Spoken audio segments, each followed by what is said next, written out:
Nous on se retrouve sur notre agence de voyage. C'était le projet qu'on avait réalisé dans l'épisode numéro 2 de cette série gratuite sur YouTube pour devenir développeur web. Et dans cet épisode numéro 3, nous allons faire une introduction au CSS, qui veut dire Cascading Style Sheets. Le CSS, c'est ce qui nous permet de styliser notre page internet. Donc, grosso modo, c'est ce qui permet de donner de la couleur. C'est ce qui permet de dire que, par exemple, si on reprend notre écran ici présent, que notre titre agence de voyage est une certaine couleur, une certaine police, une certaine taille, que les liens qu'on a juste ici, accueil et horaire, eh bien, se mettent côte à côte ou non, que notre image fasse X dimensions, bref, finalement, c'est ce qui nous permet d'arriver à ce genre de résultat, c'est-à-dire un site internet avec une vraie harmonie. Si je vais par exemple sur believeme.com, ici, on a du CSS, on le voit, on a une image qui est centrée, on a un petit logo ici, un menu qui s'ouvre, bref, on a beaucoup de choses. Et si je vais dans Inspecter et que je modifie dans le head une certaine balise, alors je suis en train de la chercher, link, style sheets, voilà par exemple ici. Si je supprime tout ça, hop, donc là je vais me permettre de supprimer le style de Believe.me, et bien vous voyez qu'on se retrouve avec du HTML. Et donc finalement, le fait d'avoir un design, ça permet de repasser à ceci qui est quand même beaucoup plus sympa lorsqu'on veut créer un site internet. Donc créer quelque chose avec des images et de la couleur. Donc nous, c'est vraiment le but de cet épisode, c'est de faire en sorte qu'on puisse avoir ces images qui soient un petit peu mises en forme et surtout ces couleurs, ce fond d'écran éventuellement sur notre page web. Donc pour ça, on va commencer par attaquer le CSS en se demandant où est-ce qu'on peut écrire ce fameux code. Jusqu'à maintenant, nous avons écrit notre code HTML dans notre page index.html. Bon, jusque-là, il n'y a pas de souci, ça fonctionne très bien. Mais nous, ce qu'on a envie, c'est d'aller un petit peu plus loin. On a envie maintenant d'écrire du CSS pour styliser notre page. Alors pour ça, on a trois manières de faire. La première manière, par exemple, si on souhaite mettre en couleur des éléments de notre page, comme par exemple agence de voyage, eh bien ce que l'on peut faire, c'est aller sur un élément de notre page, donc peu importe l'élément HTML que vous voudrez, par exemple ce titre H1, et on va taper l'attribut style. En utilisant l'attribut style, on va pouvoir mettre entre guillemets le code CSS que l'on souhaite. Ce code CSS va servir à ajouter des propriétés. Lorsque l'on va utiliser, alors je vais vous le mettre en commentaire juste ici, lorsqu'on va vouloir utiliser du code CSS, on va pouvoir utiliser des propriétés. Une propriété contient une valeur. Par exemple, si je fais propriété de point valeur, alors dans ce cas, la propriété qui est ici va contenir une valeur. Et on n'oubliera jamais le point virgule. Alors là, en tant que tel, vous pouvez vous dire, ok, ça m'a l'air quand même un peu compliqué, bon, qu'est-ce qu'il veut dire exactement? En fait, c'est assez simple. Si on regarde bien, dans propriété, on pourrait par exemple dire la couleur, et comme valeur, on pourrait dire rouge. Et à partir de là, notre texte, donc tout ce qu'il y aura à l'intérieur de cette balise-là, sera en rouge. Bien sûr, nous avions vu que le HTML, comme la majorité des langages de programmation, eh bien, s'écrit en anglais. Donc, couleur en anglais se dit color, et rouge en anglais se dit red. Si donc ici je mets color de point red, et on peut ajouter un point virgule, notamment si on ajoute une autre propriété ici. Si on n'ajoute pas d'autres propriétés, on peut se passer du point virgule. En faisant ça, si on sauvegarde, ici, on a bien le rouge qui se met sur le titre. Donc maintenant qu'on a vu ça, essayez de me mettre dans une certaine couleur, par exemple en, je ne sais pas, une couleur rose ici pour le texte. Essayez de faire en sorte de me rendre ce paragraphe en rose. Alors, pour rendre ce paragraphe en rose, il fallait aller dans la balise P. On utilise l'attribut style et on va dire color pink. On sauvegarde et là on a bien le paragraphe qui est en rose. Donc vous voyez, il n'y a vraiment pas besoin de se prendre la tête, c'est vraiment pas compliqué le CSS, ça ne va être que ça. Alors là, on a vu seulement une certaine manière de mettre notre code CSS. C'est-à-dire que jusque-là, on a utilisé des attributs, notamment l'attribut style. Mais il y a encore deux autres façons d'écrire le code CSS. L'autre façon qu'on peut éventuellement utiliser, c'est via non pas l'attribut style, donc on va retirer l'attribut style ici, et on va éventuellement le laisser sur le paragraphe là, mais c'est d'aller dans la balise head et d'utiliser une balise style, comme ceci. Et à l'intérieur, vous allez pouvoir eh bien, définir quel élément va avoir quelle propriété. On appelle ça un sélecteur. Donc là, ici, on va avoir le sélecteur, deux points. On peut même, on va faire autrement, je vais vous le faire comme si c'était du vrai CSS. Donc on va avoir le sélecteur, une paire d'accolades, la propriété, deux points, la valeur et le point virgule. Et là, on pourra ajouter une autre propriété éventuellement, etc., etc. Donc on pourra vraiment rajouter autant de propriétés que ce qu'on veut. Et là, vous allez me dire, oui, mais à quoi est-ce que ça sert, Louis? Je comprends pas. Pourquoi est-ce que tu nous proposes ce type de façon de faire du CSS? Ça m'a l'air un peu compliqué. Mais non, en fait, imaginez juste que par exemple, pour chacun des items de notre liste, ici, donc accueil et horaire, on souhaite mettre la couleur en, je ne sais pas, on va dire la couleur en rouge aussi. Comment est-ce qu'on pourrait faire? Eh bien, en tant que tel, ce qu'on devrait faire, c'est aller dans A et dire style est égal à color red. Ça mettrait donc le premier lien en rouge, vous êtes d'accord avec moi? Mais le souci, c'est que le second lien ici, il n'est pas en rouge.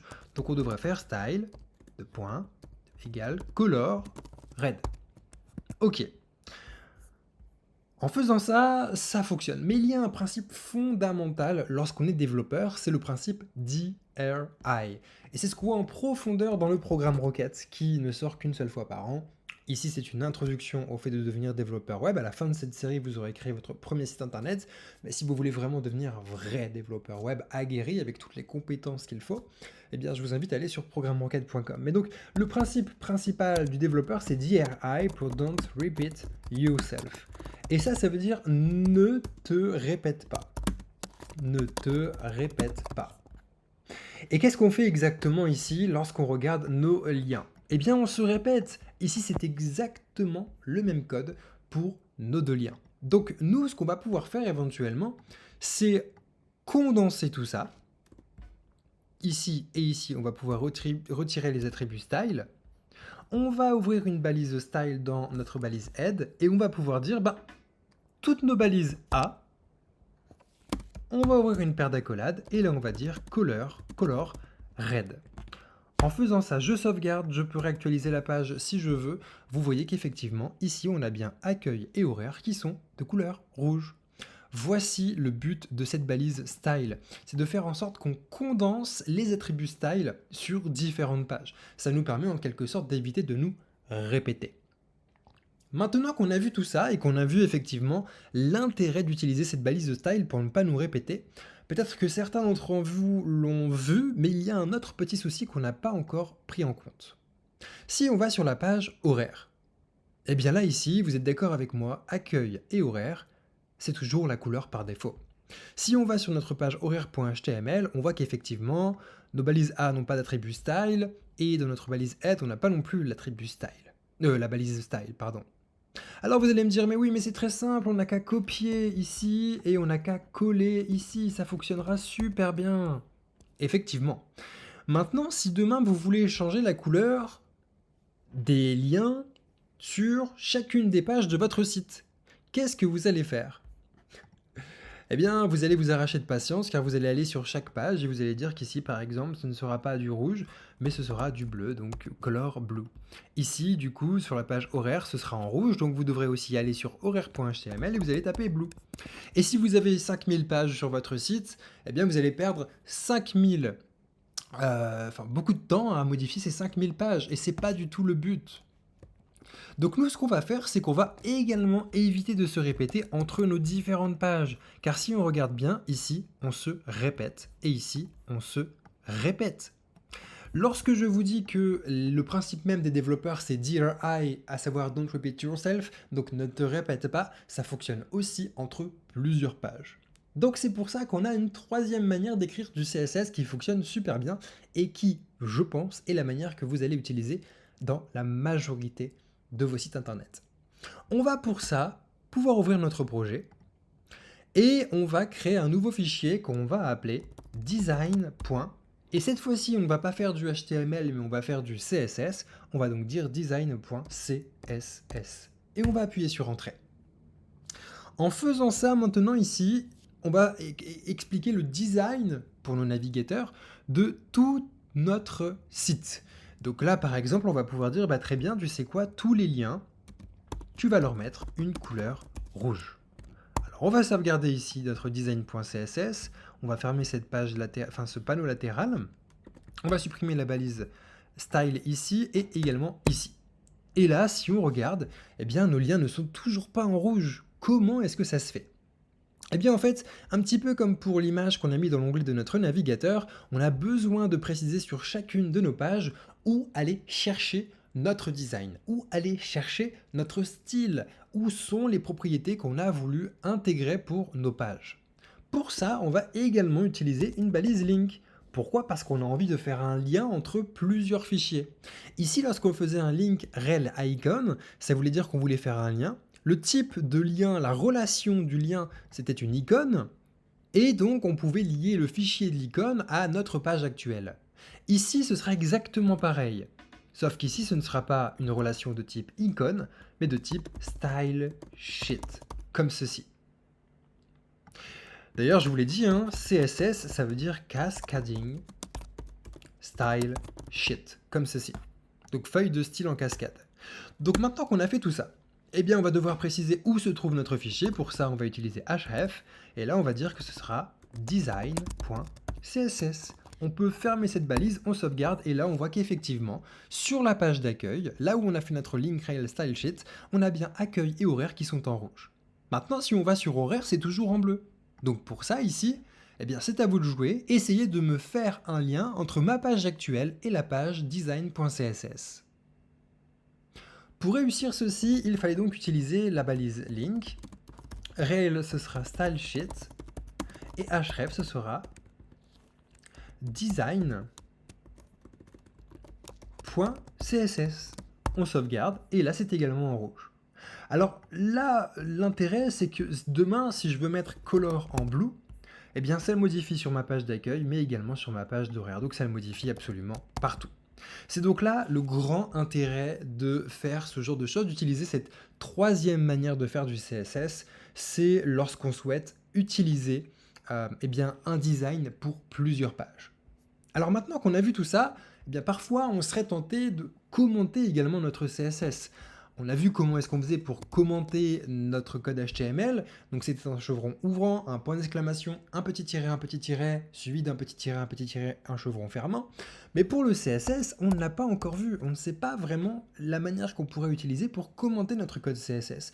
Et ça pourrait être, croyez-moi, très très utile, puisqu'à force, dans nos sites internet, on va avoir beaucoup de propriétés. Donc, il existe une petite astuce, je vais vous la présenter tout de suite.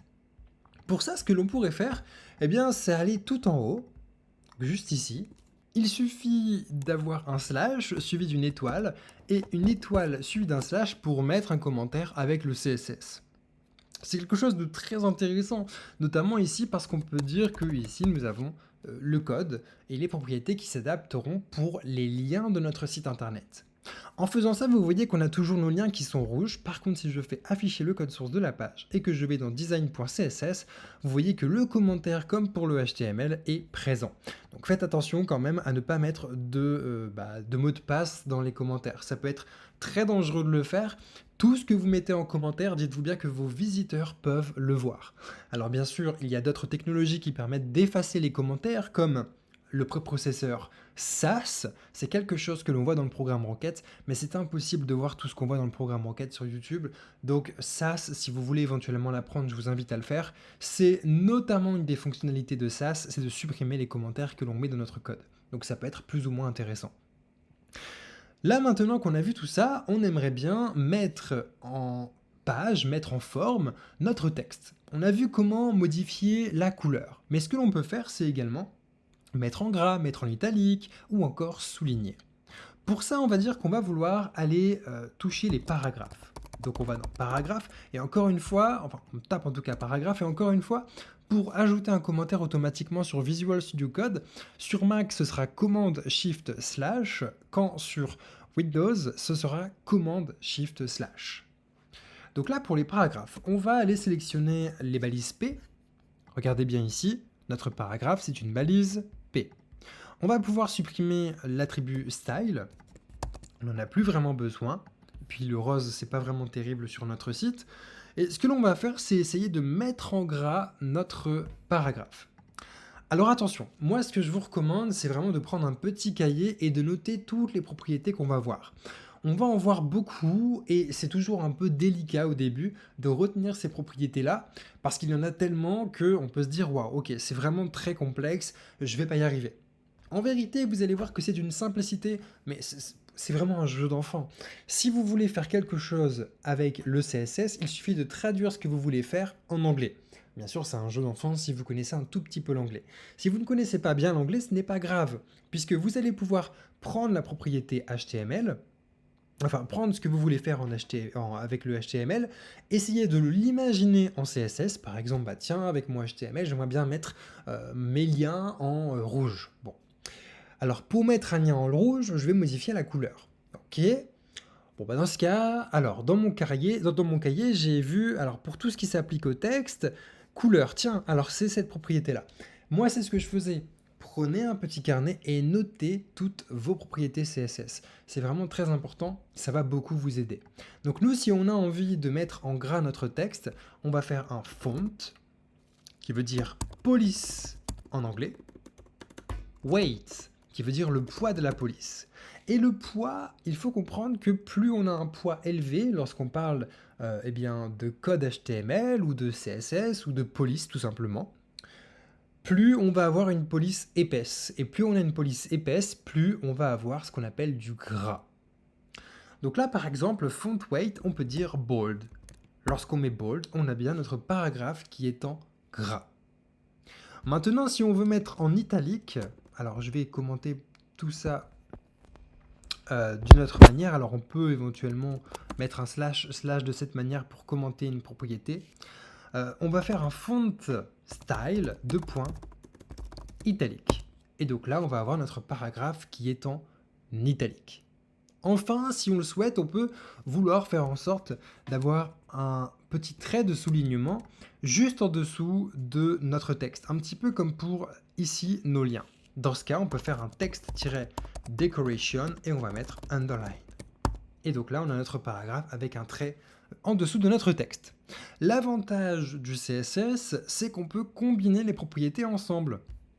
Donc là, par exemple, si je décommente le font style, on a un paragraphe qui est en italique et qui est souligné, ou alors si je décommente le font weight bold, on a un paragraphe qui est gras et qui est souligné. On peut bien sûr, si on le souhaite, tout décommenter. De cette façon, ça fonctionne également très bien. Moi maintenant ici, on va dire que le paragraphe, je veux juste qu'il soit en gras et qu'il soit souligné.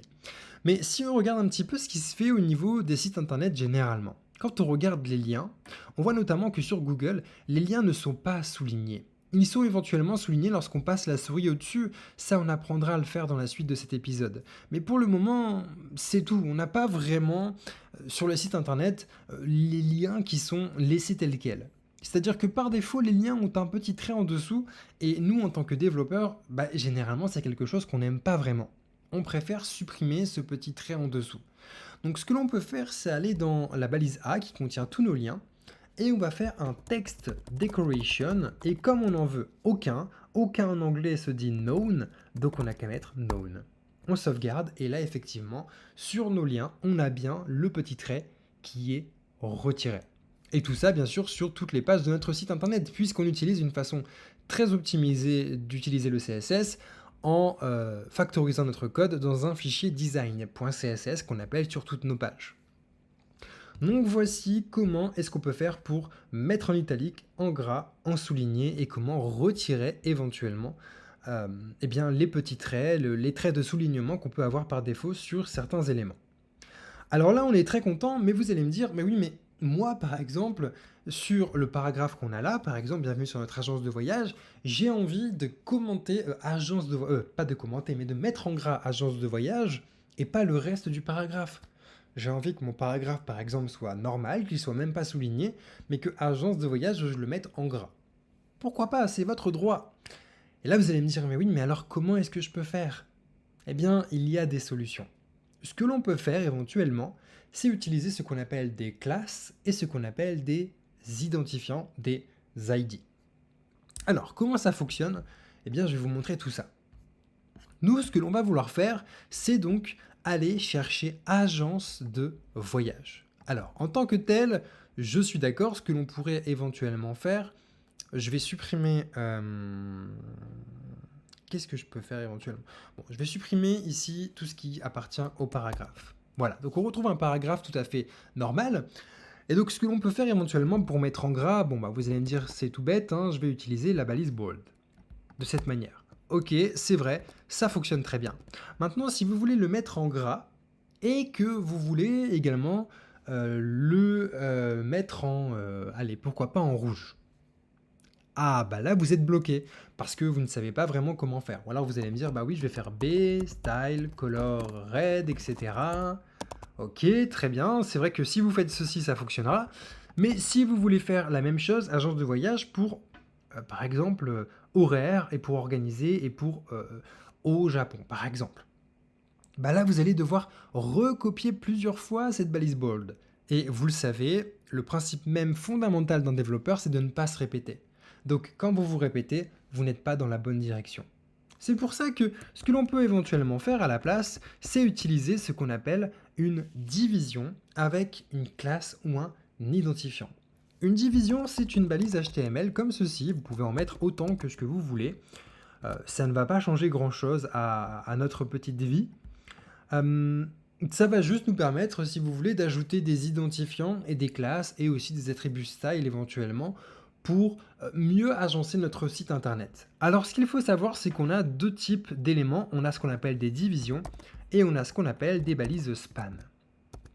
La différence entre les balises div et les balises span, elle est très parlante. Regardez, là si je sauvegarde mon code, bah, vous voyez que agence de voyage, on a un retour à la ligne. Si j'utilise plutôt une balise span, eh bien là par contre, agence de voyage va rester sur la même ligne. La différence, c'est qu'ici, on parle de bloc lorsqu'on parle de div. Quand on parle de span, on va parler d'éléments en inline. Donc ça veut dire sur la même ligne, en gros. Hein, et ici, en gros, ça va prendre toute la largeur de la page. Donc ça va faire un retour à la ligne. Ici, donc, nous, l'intérêt, ce serait plutôt d'utiliser une balise de span. On reviendra sur ce concept de div et de span un petit peu après, donc sur le concept de bloc et d'inline. Mais donc nous, ce qu'on va plutôt préférer, c'est utiliser une balise de span juste ici. Pour ça, on va utiliser ce qu'on appelle un ID, un identifiant. Et là, on va dire un nom. Donc là, par exemple, on va dire que ce sera surligné. Voilà, ou alors, ouais, on va l'appeler surligné, par exemple. Pourquoi pas?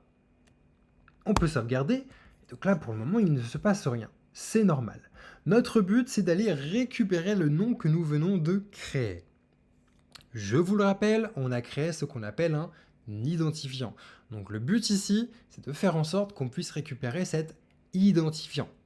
Je le redis encore une fois, on a créé un identifiant à ne pas confondre avec le nom des balises. Si on veut aller chercher une balise en particulier, on peut tout simplement utiliser span, le mot-clé span. Le problème, c'est que si on utilise ce mot-clé-là, span, ça fonctionnera ici, bien sûr, parce qu'on va pouvoir utiliser cette balise-là. On ne l'a pas plusieurs fois sur notre site internet.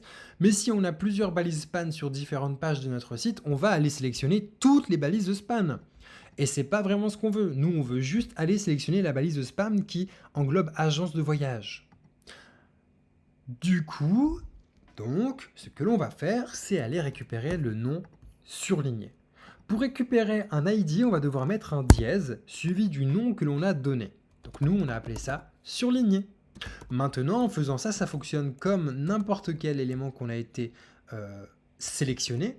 On va pouvoir ouvrir un couple d'accolades et là, on va pouvoir mettre font weight bold et un color red. En faisant ça, on a bien agence de voyage qui est en gras et qui est en rouge. Voici donc tout l'intérêt. C'est également que donc si je fais un span ID est égal surligné sur horaire, et bien dans ce cas, je vais avoir mes éléments en rouge. Je sauvegarde et là j'ai bien en rouge et en gras.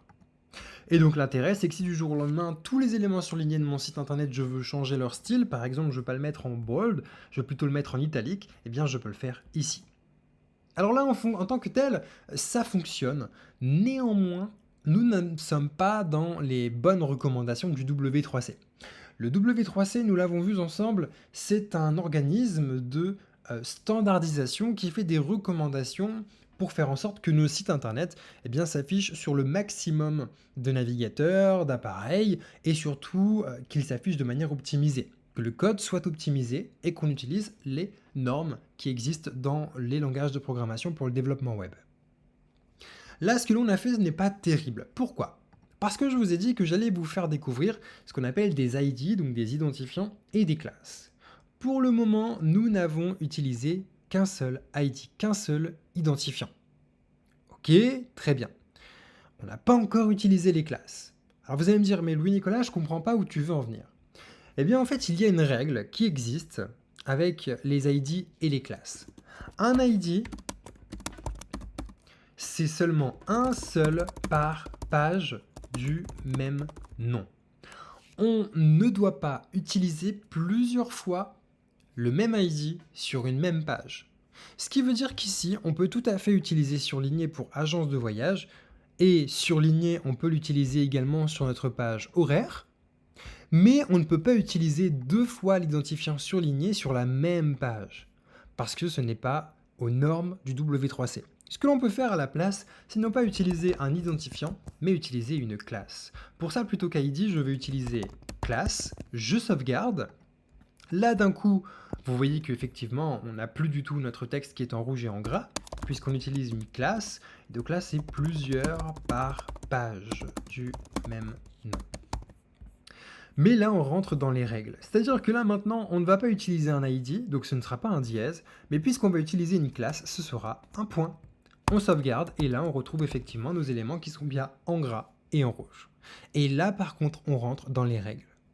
Donc ça peut paraître tout bête, hein. Je sais que quand on débute, on peut mettre des identifiants un petit peu partout, et se dire que, bon bah voilà, ça fonctionne, on est content, on n'a pas besoin de se prendre trop la tête. Mais en vérité, en tant que tel, vous n'êtes pas dans les règles et ce que je vous recommande, c'est vraiment d'utiliser des classes si vous voulez utiliser le même sélecteur dans la même page. Donc maintenant qu'on a vu les identifiants et les classes, d'un coup ça va vous faire un tilt, puisque maintenant on peut sélectionner à peu près n'importe quoi. On peut par exemple sélectionner la lettre C, on peut sélectionner seulement OR, H-O-R, on peut sélectionner agence, on peut sélectionner vraiment tout ce que l'on veut, et on peut même, si on le souhaite, par exemple ici on va dire que on a, si on avait deux paragraphes par exemple, et qu'on voulait les mettre tous les deux en rouge, ou qu'on avait ici un lien vers je ne sais quel site internet, et que on voulait que ce lien soit en bleu et que notre paragraphe ici soit en bleu, ce que l'on peut faire, c'est directement sélectionner main, bien sûr, et pouvoir aller dire que c'est un color blue, ou alors ce que l'on peut faire, si on a également un autre lien ici qu'on ne veut pas mettre en bleu, donc on veut mettre ça en bleu, mais pas ça en bleu, bah ici c'est donc qu'on peut utiliser une division.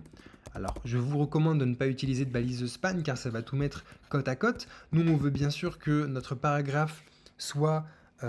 quand je dis que ça va tout mettre côte à côte, c'est en tout cas ce qu'il y a en dehors de la balise de span, ça va le mettre côte à côte. Non pas que ça va mettre côte à côte la balise paragraphe et le lien. D'accord ? Mais on reviendra sur ça un petit peu plus tard. Tout ce que je veux vous dire, c'est qu'ici, du coup, si vous voulez, vous pouvez faire une division qui va englober votre lien et votre paragraphe de cette manière-là. D'accord ? Donc voici un petit peu ce que l'on peut faire avec le CSS, c'est quelque chose qui fonctionne très bien. Alors je supprime tout ça. Voilà. Et donc là, vous voyez qu'effectivement, avec le CSS, on peut donc avoir des identifiants et des classes. Maintenant, ce qu'on a envie de faire, c'est éventuellement de changer la taille du texte. On peut vouloir faire en sorte qu'Agence de voyage soit encore plus grand ou plus petit, éventuellement. Pour ça, on va aller sélectionner notre titre, donc le titre ici, ce sera la balise H1. Et pour modifier la taille du texte, ce sera donc le texte qui veut dire font, en tout cas la police, la taille de la police, tiret size, qui veut dire taille en anglais. Et donc là, on va pouvoir donner une taille en pixels. On a d'autres unités de mesure. On va pas rentrer trop dans les détails dans cette formation gratuite sur YouTube. J'ai fait une vidéo complète sur le sujet qui s'appelle le petit guide sur les unités de mesure sur ma chaîne YouTube. Je vous invite à aller voir cette vidéo si vous voulez tout savoir sur les unités de mesure ou à rejoindre le programme Enquête bien sûr. Donc là par exemple ce que l'on peut faire c'est faire une taille de 19 pixels. On sauvegarde et là vous voyez que le texte est beaucoup plus petit. Si je fais une taille de 30 pixels, il est plus grand. Si je fais 300 pixels, il est immense. Donc voici un petit peu comment on peut modifier également la taille du texte de nos éléments. Maintenant, ce qui pourrait être intéressant, c'est de modifier la police de notre page. Par exemple, ici, on voit qu'on utilise une police un petit peu plus vieillotte, un petit peu plus vieille. C'est une police par défaut. La police par défaut, généralement, c'est une police qui s'appelle serif, ou en tout cas qui contient du serif, et qui s'appelle Time New Roman sur Windows, et sur les systèmes d'exploitation Mac, il faudrait voir à quoi ça ressemble, mais je crois que c'est...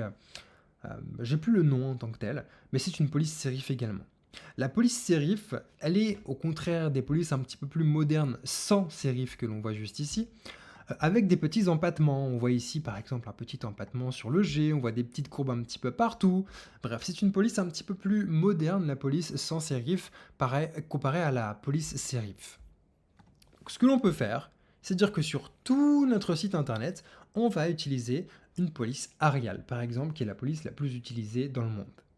Alors comment est-ce qu'on peut faire ça? Eh bien c'est très simple, on a envie de sélectionner tout notre site internet. Donc pour ça, ce que l'on peut faire, alors je vous recommande d'avoir quand même une certaine structure dans vos pages CSS, c'est-à-dire que tout ce qui regroupe le plus d'éléments, je vous invite à le mettre tout en haut de votre page CSS. Donc là par exemple, on a toute la page et on va dire que par exemple, dans body, on va vouloir modifier la police de notre page. Donc pour ça, on va utiliser font, parce qu'on veut modifier la police, -family, donc la famille de police. Et là, on va mettre Arial, qui est la police la plus utilisée. On sauvegarde et on voit tout de suite qu'on a un site qui est beaucoup plus moderne, puisqu'on a une police qui est quand même plus sympa. En tout cas, une police qui est plus dans ce qu'on retrouve de nos jours sur les sites internet. Après, la police qu'on a par défaut peut être très intéressante si vous avez un blog, par exemple. Mais autrement, c'est vrai que ce n'est pas terrible et bon, on peut faire mieux.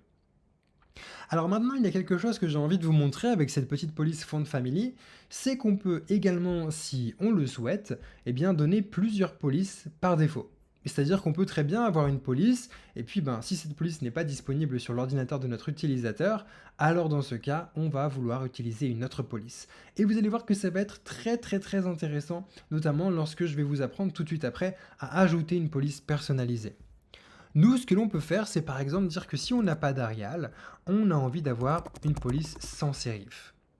Donc là, si je sauvegarde, vous voyez qu'il n'y a aucune différence. Par contre, si je supprime un i à Arial plutôt, vous voyez qu'on n'a pas exactement la même police. Vous voyez, c'est pas vraiment la même chose. Donc là, si j'ai Arial, voilà, c'est un tout petit peu différent. Et ce qui peut vraiment changer, c'est éventuellement dire qu'on veut une police comme par exemple Impact. Normalement, on devrait l'avoir sur Mac, en tout cas j'espère. Donc si je supprime le i de Arial, là voilà, on a une police qui est complètement différente. La police Arial n'étant pas disponible, le navigateur va la retirer et va lire la seconde police que l'on désire. Et dans ce cas, on a bien la police Impact. Donc voilà par exemple comment ça fonctionne, la propriété font family. On peut avoir plusieurs noms de polices différentes afin de s'adapter selon notre utilisateur et ce qu'il a ou non sur son ordinateur comme police d'installer. Maintenant que l'on a vu ça, on va voir ensemble comment on peut ajouter une police personnalisée, en tout cas via une méthode très simple, la méthode Google Font. Donc pour ça, on va aller sur Google, on va taper Google Font, et on va aller sur notre premier lien. On va sur la page d'accueil de Google, donc on va sur fonts.google.com. Et donc là, on va pouvoir sélectionner à peu près n'importe quelle police qui nous plaît. Par exemple, la police Roboto est également l'une des polices qui dans le monde est le plus utilisée. On peut cliquer dessus et on peut dire qu'on veut ajouter la version Medium, par exemple. Donc c'est la version, la version Medium, c'est la version qui est un petit peu plus grasse. On a la version 700 qui est la version Bold, vous le voyez ici. Ce que l'on peut faire, c'est donc cliquer sur Regular 400. Oui, d'accord, ça je le cache. Et puis, on va essayer d'ajouter également une autre police. Par exemple, si on veut un sous-titre, on va ajouter la police... Par exemple, celle-ci, elle est pas trop mal. Pourquoi pas? On va la prendre également en régular.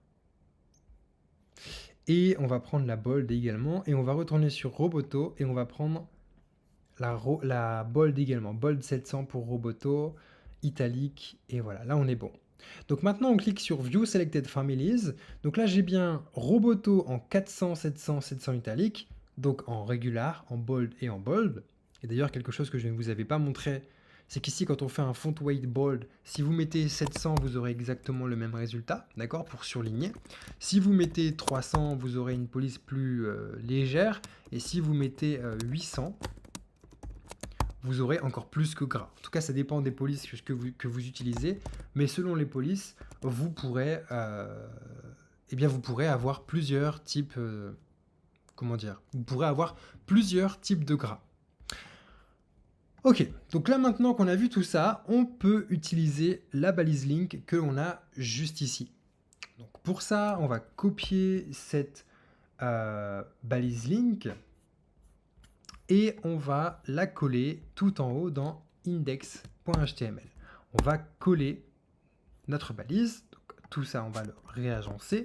Voilà. On va le réagencer encore un peu. On prend tout ça. On fait un alinéa. Et ici, pareil. Voilà, on réagence tout ça. Nickel. Donc maintenant que l'on a fait tout ça, on va pouvoir utiliser la police Roboto et la police EduVic One NT Beginner sur n'importe quel élément de notre site internet. Donc moi ce que je vous recommande éventuellement de faire, c'est de commencer dans design.css par dire que toute notre page va utiliser la police Roboto. Pour ça, pour les polices personnalisées, on a besoin de mettre leur nom entre guillemets ou entre double apostrophe, enfin entre guillemets simples ou entre guillemets doubles, comme ceci. Là, c'est des guillemets doubles, là, ce sont des guillemets simples. Donc moi, personnellement, je préfère les guillemets doubles, mais ça, c'est une question de préférence. Donc là, on va dire qu'on veut du Roboto sur toute la page, et si on n'a pas de Roboto, on va plutôt préférer l'Arial. On sauvegarde, et donc là, on utilise maintenant la police Roboto. Et vous pouvez le voir, car si je mets ici Impact, eh bien ce n'est pas la police Impact, c'est bien la police Roboto qui est utilisée.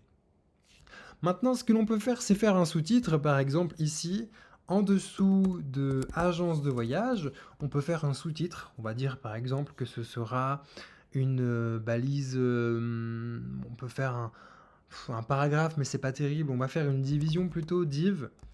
Comme on n'a qu'un seul sous-titre sur notre page, on peut faire un ID, et on va dire par exemple subtitle, qui veut dire sous-titre. Alors après, vous pouvez bien sûr écrire sous-titre comme ceci, ou sous-titre également comme ceci, c'est comme vous le sentez. Moi, je vais quand même utiliser l'anglais, donc subtitle. Et donc là, ce sera le meilleur endroit pour réserver votre voyage. Pourquoi pas?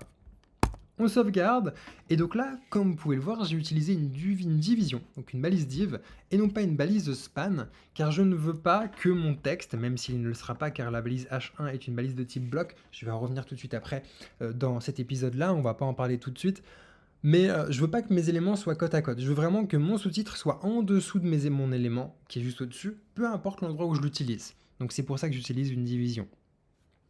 Donc là, maintenant qu'on a fait ça, je peux aller ici. Comme j'ai utilisé un ID, moi ce que je vous recommande ici, c'est de mettre d'abord donc les balises HTML classiques, ensuite ici de mettre vos identifiants ID et ensuite vos classes. En tout cas, c'est une manière de s'organiser que j'apprécie beaucoup. Et donc là, nous, on va dire qu'on aura subtitle et on va pouvoir dire, je vais utiliser la police font family. Et donc là, par contre, c'est un nom un petit peu original. je vous recommande de copier le nom de la police que vous donne Google Fonts, on colle. Et ensuite, sinon, il propose d'utiliser la police cursive. C'est une police par défaut qui est utilisée sur un type de police, un petit peu comme la police sans sérif, la police sérif, qui est installée sur tous les ordinateurs et qui est une police qui est un peu écrite à la main, quoi. Voilà, cursive, c'est un peu lorsqu'on essaye d'utiliser une police qui ressemble à une police écrite à la main. Donc là, maintenant, on va sauvegarder tout ça. Et vous voyez qu'on a bien le meilleur endroit pour réserver votre voyage qui se met dans la nouvelle police que nous avons utilisée sur Google Fonts. Alors bon, je me rends compte que c'est peut-être pas la meilleure police au monde, mais c'est pas grave, le but ici c'est surtout de s'entraîner et on aura l'occasion de modifier tout ça. En tout cas, voilà comment on peut ajouter une police très facilement avec Google Fonts. Bien sûr, il y a d'autres manières de faire pour ajouter une police personnalisée. On peut aussi utiliser une police personnalisée via un fichier TTF. Ça, c'est encore autre chose. Pour éviter de faire un épisode qui dure 4 heures, c'est impossible que je reprenne la formation qui est disponible sur believeme.com, la formation HTML et CSS qui dure une dizaine d'heures sur YouTube. C'est impossible. Donc là, je vous fais un gros condensé pour créer facilement votre premier site internet sans trop vous prendre la tête, avec notamment les polices Google Fonts qui sont les polices les plus utilisées dans le monde. Par exemple, Believeme n'utilise que des polices Google Fonts. On n'utilise aucune police personnalisée via un créateur. C'est vraiment que des polices Google Fonts et c'est comme ça dans la plupart des sites internet. Donc voilà, je vous présente ce qui se fait de mieux, mais je ne peux pas tout vous montrer non plus, sinon on va vraiment passer des heures et des heures sur YouTube, ce qui n'est pas le but de cette formation rapide pour créer notre premier site internet sur YouTube. Donc là maintenant, on va voir comment est-ce qu'on peut aligner proprement notre texte. Donc, je vais quand même ajouter quelques petits commentaires. Là, ce sera le sous-titre et là, ce sera pour mettre en valeur. Pourquoi pas? Alors maintenant qu'on a fait tout ça, nous, notre but, c'est donc de faire en sorte d'aligner proprement notre texte. Vous allez me dire, oui, d'accord, très bien, mais qu'est-ce que tu veux dire par là? Eh bien, par exemple, l'agence de voyage, c'est sur la gauche, mais vous êtes d'accord avec moi, pour un site internet, surtout si c'est le titre de notre site internet, on aime bien généralement que ce soit centré. Donc pour aligner notre texte, eh bien c'est très simple, on va faire texte, puisqu'on veut modifier l'alignement de quoi? Du texte, et comme on veut modifier l'alignement, ce sera texte-align. Et donc là, vous avez plusieurs possibilités. Si vous voulez l'aligner à gauche, qui est le choix par défaut, ce sera left, qui veut dire gauche en anglais. Au centre, ce sera center, ou alors à droite, ce sera right. Donc là, si je fais center, hop, on a le titre qui est centré au milieu. On peut faire pareil pour subtitle, texte-align center, et donc là on a également le sous-titre qui est centré. Alors maintenant qu'on a fait ça, je ne sais pas si vous le remarquez, mais il y a quelque chose qui n'est pas idéal, c'est qu'on se répète également ici. On fait un text align center pour le titre de niveau 1, donc le titre H1, et un text align center pour notre sous-titre. Alors en soi, rien de grave, d'accord, on est bien d'accord. C'est-à-dire que c'est pas grave de se répéter pour des propriétés. Vous allez de toute façon tôt ou tard vous répéter, sinon votre code va devenir illisible. Mais je veux en profiter pour vous présenter quelque chose que l'on peut faire avec le CSS, c'est sélectionner plusieurs éléments en même temps. On peut par exemple dire, après H1 et après subtitle, pour ça, moi, ce que je vous recommande, tout ce qui a un rapport entre eux, je vous recommande de les mettre côte à côte au niveau du code CSS, sinon d'ajouter un espace entre les deux. Là, on va pouvoir dire, je vais sélectionner mon titre H1, virgule, je vais également sélectionner subtitle. Et donc là, tout ce que je vais mettre ici, ce seront des propriétés qui vont s'ajouter à H1 et à subtitle. Donc par exemple, si je supprime textAlign center et textAlign center, mais que je le mets ici,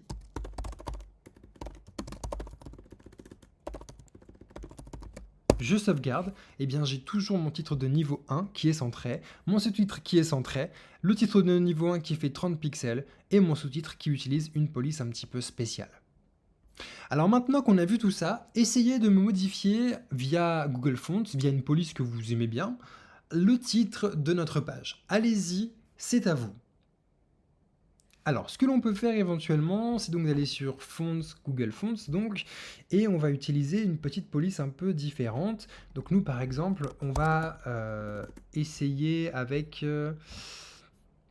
on va essayer avec un petit texte. Alors, ce que l'on peut faire, c'est plutôt sympa, mais c'est parce que là, je ne peux pas le faire vu que je suis en petit écran. Mais ici, on va donc dire agence de voyage. Voilà, pour avoir une visualisation sur ce que l'on peut faire. Donc, agence de voyage, ok, qu'est-ce qui pourrait être pas mal? Montserrat, elle est magnifique comme ça. Moi, je trouve que c'est très très beau, ça fait très moderne. Après, si on veut un truc un peu plus cocooning, Robotoslab est pas trop mal non plus. Écoutez, je pense qu'on va prendre Robotoslab ou Nunito. On va prendre Nunito. Donc moi, je vais plutôt choisir Nunito, que j'aime beaucoup. Maintenant, vous pouvez prendre bien sûr ce que vous voulez. Je vous recommande toujours de prendre la version régulière et la version bold au minimum. Après, éventuellement, bold italique si vous voulez mettre en gras et en italique votre texte. Maintenant que ça c'est fait, on retourne ici, on recopie toute la balise link. On va la remodifier ici. Alors je sais, ce n'est pas idéal, c'est pour ça qu'il y a une autre solution que je vais vous montrer juste après. Donc là, ici, voilà, on sauvegarde. Et ici, pareil, on modifie tout, on colle. Et on sauvegarde. Maintenant qu'on a fait ça, si on veut utiliser la police Nunito, il faut utiliser Nunito. Donc dans H1, je vais pouvoir dire font family Nunito, sinon ce sera une police sans serif. On sauvegarde et là on a une nouvelle police pour agence de voyage. Et je trouve que c'est beaucoup plus sympa comme ça.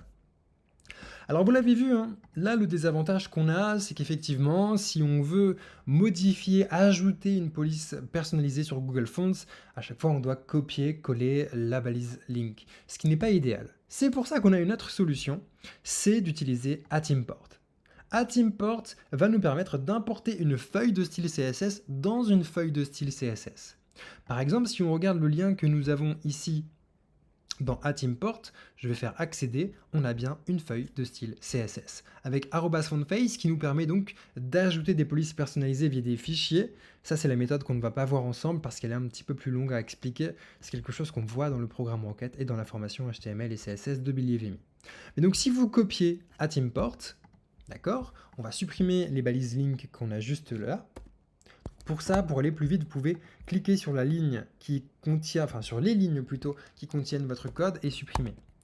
Voilà, c'est ce qui permet d'aller plus vite, notamment sur Visual Studio Code. Et on va coller @import. On sauvegarde, et là vous voyez que ça ne change absolument rien, on retrouve nos mêmes polices. L'avantage, c'est que demain, si je veux ajouter ou supprimer une police, je n'ai que ce lien à modifier sur sur ma feuille de style CSS et sur toutes mes pages qui vont intégrer design.css, ça va être également modifié. Donc rassurez-vous, si vous avez un site avec 5000 pages, vous n'allez pas devoir modifier 5000 balises link. Bien au contraire, vous n'avez qu'à la modifier une seule fois. Votre balise, c'est la balise @import. L'arrobase veut dire qu'on utilise une fonctionnalité de CSS, on appelle ça une fonction. C'est un concept encore un petit peu plus différent. Mais donc là, c'est la fonctionnalité URL, ou plutôt la fonctionnalité import, mais avec le paramètre URL, et donc qui nous permet d'importer une feuille de style dans notre page CSS. Donc voilà comment on peut faire en tout cas pour modifier notre texte avec Google Fonts et comment est-ce qu'on peut faire pour modifier l'alignement de notre texte. On a également vu comment est-ce qu'on peut faire en sorte de factoriser notre code CSS pour qu'il tienne sur moins de lignes. Par exemple, là on sélectionne à la fois les éléments H1 et à la fois les éléments subtitle. Maintenant, quelque chose qu'on peut faire, parce qu'on n'a pas seulement que left, center et right, c'est donner un style un petit peu plus journalistique. Si on va sur les sites des journaux, par exemple, sur Internet, vous allez souvent remarquer que les articles sont avec du texte qui touche la gauche de l'écran et la droite de l'écran. C'est ce qu'on appelle un texte justifié. Eh bien, on peut également le faire. Par exemple, si on sélectionne notre premier paragraphe qui est juste là, pour ça, moi, ce que je vous recommande, c'est plutôt de mettre un identifiant. On va dire, par exemple, que ce sera presentation, donc présentation. Et on va donc aller là. On va aller dans notre feuille de style CSS. On va dire que c'est la présentation. Et donc, ce sera presentation. Et ce que l'on va pouvoir faire, c'est faire un text align. Et là, on va dire justify. En faisant ça, vous voyez qu'on a également modifié donc notre texte qui est là, puisqu'il touche à la fois la gauche, à la fois la droite. Ça peut être un petit peu plus sympa si vous voulez que votre texte n'ait pas de blanc à droite, par exemple, lorsqu'il fait un retour à la ligne. Et si vous voulez un rendu un petit peu plus journalistique. Voici donc comment on peut également aligner proprement notre texte. Maintenant, nous allons voir comment est-ce qu'on peut modifier le fond d'un élément. On va donc par exemple voir comment est-ce qu'on peut faire pour faire comme si on avait stabiloté agence de voyage, ou comment est-ce qu'on peut modifier la couleur du fond de notre page. Pour ça, on va aller dans surligner et on va utiliser une propriété qui s'appelle background color. Et donc ça veut dire la couleur de fond. Partant de là, si vous voulez faire un stabilo jaune, par exemple, comme si vous aviez stabiloté agence de voyage en jaune, vous pouvez écrire yellow, qui veut dire jaune en anglais, et donc quand on sauvegarde ça, on a agence de voyage qui est stabilotée en jaune, si je puis dire. Autre chose que l'on peut faire, c'est aller sur Google. Quelque chose qui est sympa, c'est flat color, donc vous pouvez taper flat color, et donc on va sur flatcolors.com, la première palette, et là vous avez plein de couleurs entre guillemets flat, ce qui veut dire que ce sont des couleurs plus ou moins modernes, plus ou moins design. Si vous voulez un stabilo jaune un peu moins agressif, vous pouvez utiliser cette couleur jaune qui est là, et donc ici, on peut, à la place de yellow, utiliser le code que nous recevons là. C'est ce qu'on appelle un code hexadécimal.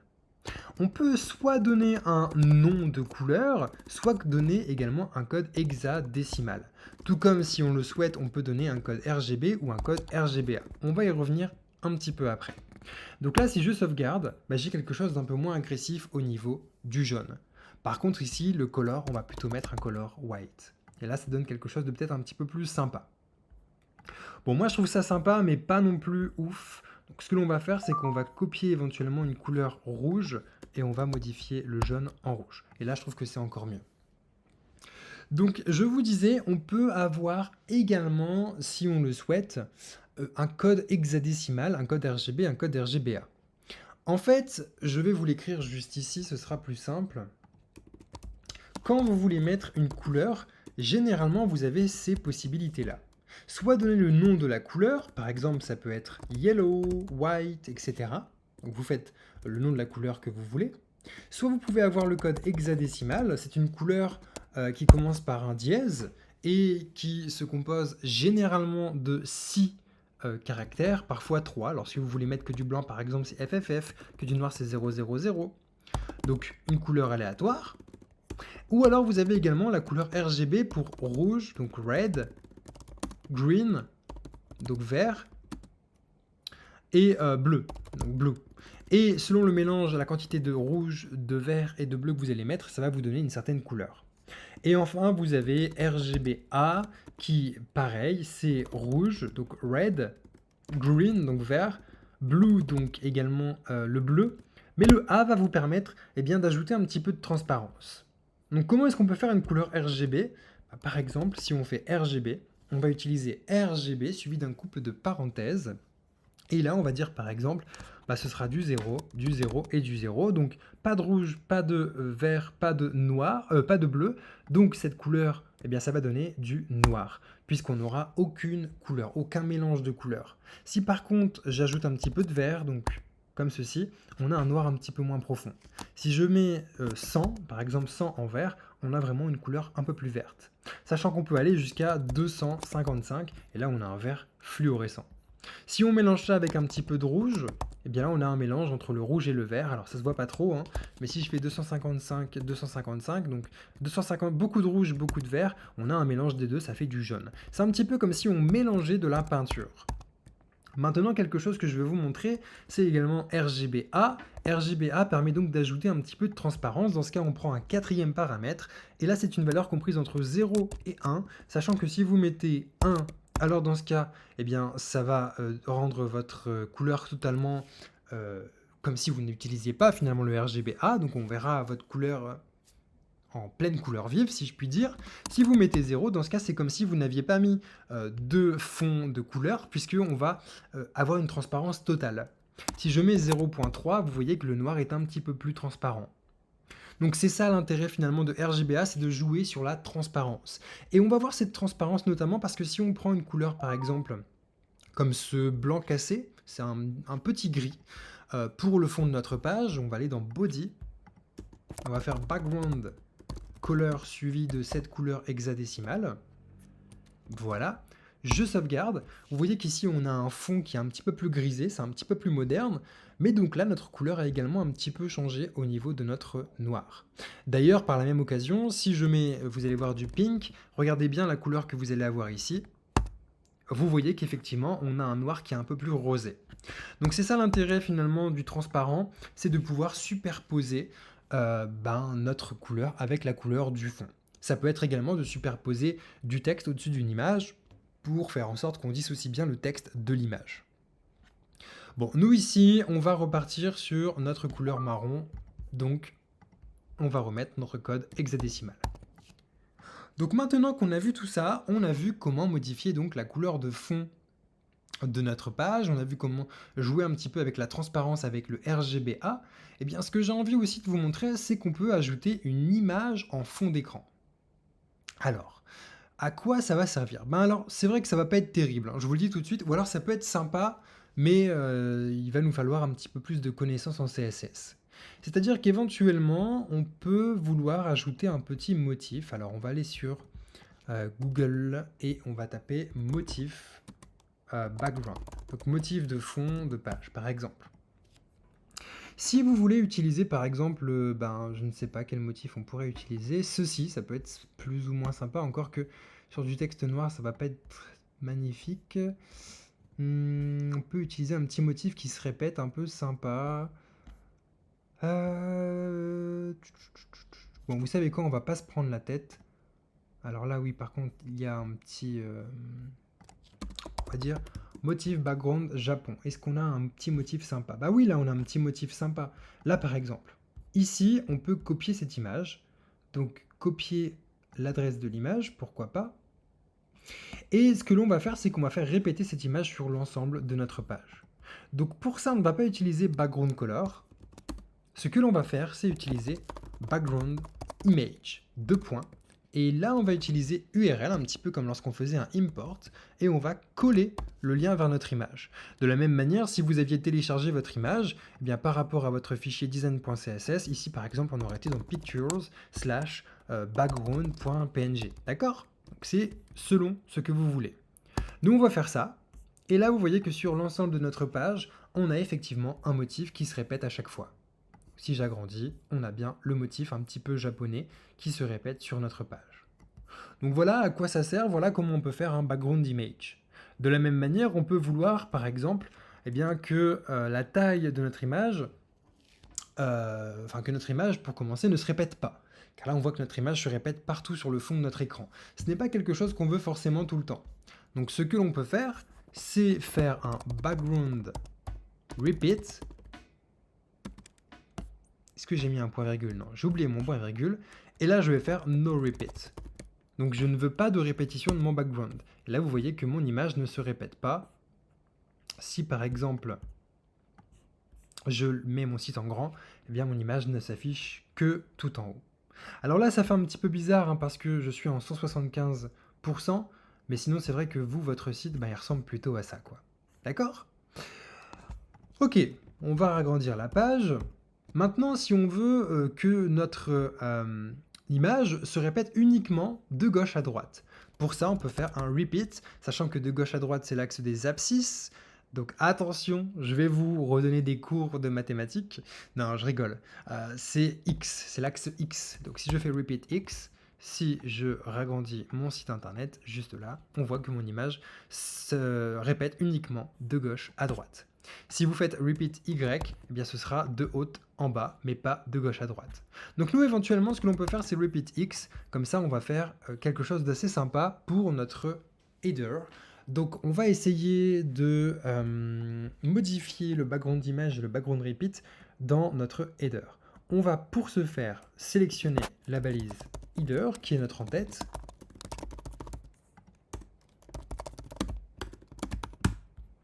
On va prendre nos propriétés ici. On va décommenter background color et on sauvegarde. Donc là, en faisant ça, on voit que notre header ici aura un fond assez sympa. Alors on a quelques espaces ici, on le verra juste après, rassurez-vous, j'en viens juste après. D'abord, je veux qu'on finisse notre site, qu'on voit un petit peu ce qu'on peut faire dessus. Donc, maintenant qu'on a vu par rapport au fait de pouvoir ajouter une image en fond, maintenant qu'on a vu comment est-ce qu'on peut faire répéter notre image également, ce que je vais vous montrer, c'est qu'on peut étendre notre image. On peut par exemple utiliser background size et on peut le mettre à cover. Le fait de le mettre à cover, ça veut dire qu'on va avoir notre image et que selon qu'on agrandit notre écran ou qu'on le rétrécit, vous voyez que l'image s'adapte et qu'on a vraiment notre image qui est affichée qu'une seule fois de gauche à droite. Donc ça c'est très très intéressant si vous voulez afficher une image spécifique à votre utilisateur pour qu'elle soit toujours affichée en grand sur son écran sans qu'elle se répète. Ça c'est quelque chose qui est très très utilisé. Maintenant on pourrait parler de background pendant des heures et des heures et des heures, il y a beaucoup de choses à voir sur cette propriété. C'est quelque chose que l'on voit sur le programme Rocket, mais pour cette formation YouTube, encore une fois, je ne peux pas tout vous montrer, sinon cette formation va vraiment durer 40-50 heures. Ça va être très très très très long. Donc, maintenant qu'on a vu tout ça, on va essayer de voir comment est-ce qu'on peut faire pour retirer les petits espaces que l'on a là. Il faut comprendre deux choses. Lorsque l'on est sur un site internet, eh bien nous avons ce qu'on appelle des marges externes et nous avons ce que l'on appelle des marges internes. Les marges externes, c'est ce que l'on ne voit pas sur notre site, mais qui pousse nos éléments vers l'extérieur. Donc là, par exemple, on a notre élément qui correspond à l'image que vous voyez sur l'écran. Mais on a également des marges externes. C'est-à-dire que si je vais en haut de mon écran ici, je vois qu'effectivement, j'ai un petit espace. Là, j'ai également un petit espace. Ce que l'on peut faire, c'est aller dans HTML et on va pouvoir supprimer les marges qui sont ajoutées par défaut sur notre page. Pour ça, on peut utiliser margin 2.0. Lorsque je fais ça, je supprime toutes les marges. Maintenant, on va faire pareil sur body, on va faire margin 2.0. Et quand je fais ça, je supprime également les deux marges qu'il y a sur les côtés. Il nous reste une seule marge, c'est la marge au-dessus ici, et ça c'est la marge qui est ajoutée à cause de notre titre agence de voyage. Car ce que vous devez savoir, c'est que, d'ailleurs je peux vous le montrer si je survole avec inspecter, donc clic droit inspecter, vous voyez qu'effectivement, quand je vais sur H1, j'ai une petite bande orange sur le haut et une petite bande orange sur le bas. C'est ce qui fait qu'on a un espace entre notre titre et notre sous-titre. C'est parce que par défaut, les titres ont une marge en haut et ont une marge en bas. Pour ce faire, on peut supprimer cette marge. On peut par exemple aller dans notre titre H1 et on va pouvoir dire la marge qui est tout en haut, donc on va dire margin-top, 2 points, on la veut à 0. Et donc là, on a supprimé la marge que nous avons tout en haut. On a la même chose avec margin left, margin bottom pour la marge du bas et margin right pour la marge à droite. Donc voici comment on fait pour supprimer les marges, pour modifier les marges. On peut aussi tout à fait mettre une marge très grande, par exemple 50 pixels. Ça fonctionne sans souci. Donc maintenant que l'on a vu tout ça, ce qu'on aimerait, c'est ajouter maintenant des marges internes. Pourquoi? Parce que si on regarde bien, eh bien là, on a notre texte agence de voyage et notre sous-titre, le meilleur endroit pour réserver votre voyage, qui est fortement collé au bord de notre en-tête. Et ça, c'est pas vraiment quelque chose que l'on veut. Donc ce que l'on peut faire, c'est aller dans notre header, juste ici, et on ne va pas utiliser margin. Margin, c'est pour tout ce qui est marge extérieure. Nous, ce que l'on veut, c'est une marge intérieure. Donc on va utiliser pour ça padding. Alors je n'ai pas vraiment de moyens mnémotechniques. Si vous en avez et que vous connaissez déjà margin padding, n'hésitez pas à me les donner dans les commentaires de cette vidéo. Mais bon, voilà, notez-le dans votre carnet et je vous assure que vous allez très vite le retenir. Par contre, ça fonctionne exactement de la même manière. En faisant padding de points, on vise en haut, à droite, en bas, à gauche. Si on fait padding-top, on vise en haut.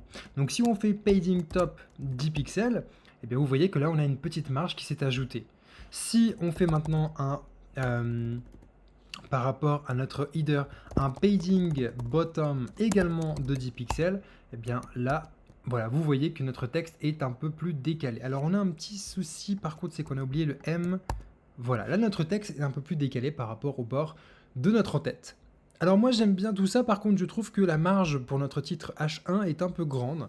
Donc je vais aller dans H1 et je vais faire également un margin bottom de 5 pixels plutôt que la taille qui est actuelle. Et donc là ça a rapproché notre titre de notre sous-titre. Donc moi je trouve que comme ça c'est déjà un petit peu plus pas mal. Maintenant, ce que je veux vous montrer, c'est que plutôt que de faire padding top, 10 pixels, padding bottom, 10 pixels, on peut condenser tout ce code. On peut par exemple utiliser directement padding et là on peut dire en haut on veut 10 pixels, à droite on veut 0, en bas on veut 10 pixels et à gauche on veut 0. Si on sauvegarde ce code, on a... Alors on n'a pas le même parce que forcément j'ai oublié les pixels, hop comme ceci. Mais donc là on a exactement le même résultat. On fonctionne exactement comme dans une horloge. C'est-à-dire que là on va en haut, à droite, puis on tourne vers le bas, puis on va à gauche. D'accord? C'est très très important de bien vous rendre compte que ça fonctionne comme dans le sens des aiguilles d'une montre. Donc, si on a fait tout ça maintenant pour padding, on peut faire également tout ça pour margin. Donc là, on avait fait margin top 0, margin bottom 5 pixels. Donc on peut faire margin 0, 0, 5 pixels, 0. Et donc là, on retrouve exactement le même résultat au niveau de notre titre H1. Donc voici comment ça fonctionne, tout ce qui est padding, tout ce qui est margin. Si vous voulez ajouter une marge interne, vous utilisez padding. Si vous voulez ajouter une marge externe, vous utilisez margin. Donc maintenant, ce que je vous propose, c'est de faire éventuellement une petite marge sur le bord de notre écran. D'ailleurs, on peut faire autrement, c'est-à-dire que moi, je vais agrandir mon site comme comme le résultat que vous avez actuellement sur votre écran. Donc on va dire que c'est comme ça. Et donc, ce que l'on va faire, nous, c'est qu'on va essayer de centrer le contenu de notre texte, enfin de notre site, au milieu de la page. Pour ça, ce que l'on peut faire, c'est utiliser ce qu'on appelle un container. Donc un container, c'est par exemple une largeur fixe de 1000 pixels que l'on va centrer sur notre page. Donc on va créer pour ça une classe, puisqu'on va utiliser plusieurs containers sur notre site, enfin plusieurs fois la classe container, donc on va faire container, ça aura une largeur. Et pour ça, on peut utiliser width, qui veut dire largeur en anglais. Donc là, ce sera width de 1000 pixels. Et ce que l'on va faire, c'est que dans index, on va aller regrouper tout ce qu'il y a à l'intérieur. On va avoir donc une division classe container. Et donc, on va regrouper tout ce qu'il y a à l'intérieur, donc nav, image et main. Comme ceci. Superbe. On sauvegarde. Donc là, si on ragrandit l'écran, on voit qu'effectivement, on a un retour à la ligne à un certain moment. Ça, c'est parce qu'on a dépassé justement 1000 pixels. Si d'ailleurs je fais dans Design un background color et que je le mets à blue, vous allez voir qu'effectivement, ici, on a bien 1000 pixels de largeur. Donc nous, ce qu'on veut, c'est centrer cet élément. Pour ça, on peut utiliser Margin Auto, qui va mettre des marges automatiquement en bas, en haut, à gauche et à droite pour centrer au milieu de la page notre élément. Mais attention, quand on dit que ça va centrer notre élément, ça va le centrer par rapport à la gauche et à la droite. Ce sera donc au centre au niveau de l'axe des abscisses, mais pas de l'axe des ordonnées. C'est-à-dire que ce ne sera pas au centre de haut en bas, mais ce sera au centre de gauche à droite. Donc si on regarde là, vous voyez qu'effectivement, notre élément est au centre de la page. Notre paragraphe, il est bien au centre de la page. Et quand on réduit la page, ici, on a notre texte qui défile. Alors, c'est pas trop mal, mais donc ce que l'on peut faire, c'est plutôt faire un max width. En faisant un max width, on dit à notre navigateur, OK, la largeur maximale de cet élément, ce sera 1000 pixels. Donc, si on fait ça et qu'on sauvegarde, vous voyez que là, ça s'adapte à notre site internet, donc à la taille de notre écran. Plus on a un écran petit, plus le texte revient à la ligne. Mais dès qu'on dépasse 1000 pixels, là notre écran dit non, stop, on s'arrête là. Ta largeur maximale c'est 1000 pixels et donc à partir de là, notre site est centré. Comme vous pouvez le voir effectivement, c'est vrai que ça demande beaucoup de connaissances entre guillemets pour faire ce genre de site, mais c'est rien de compliqué. Ce qu'il faut c'est pratiquer. De toute façon, c'est le secret. Pour devenir un bon développeur, vous avez besoin de pratiquer. Donc maintenant qu'on a vu ça, maintenant qu'on a vu effectivement, bon bah, ok, on peut centrer notre contenu de cette manière-là. Ce que je vous propose de faire, c'est de voir comment est-ce qu'on peut modifier la hauteur. Alors la hauteur, elle va pas nous servir à grand chose à nous pour le moment, mais par exemple, ce que l'on peut dire, c'est également dire qu'on a une hauteur, et on va dire que ce sera 500 pixels. Si on fait ça, vous voyez que nous n'avons aucune différence. Par contre, si je fais un background color blue, là vous allez voir qu'effectivement on va avoir une différence. On a une hauteur de 500, là ici on a une hauteur de 300, là une hauteur de 100, etc. Mais en tant que tel, ça ne change rien. Éventuellement, c'est intéressant pour modifier la couleur de fond, mais ça s'arrête là, c'est tout. On n'a pas vraiment une grosse différence à part ça.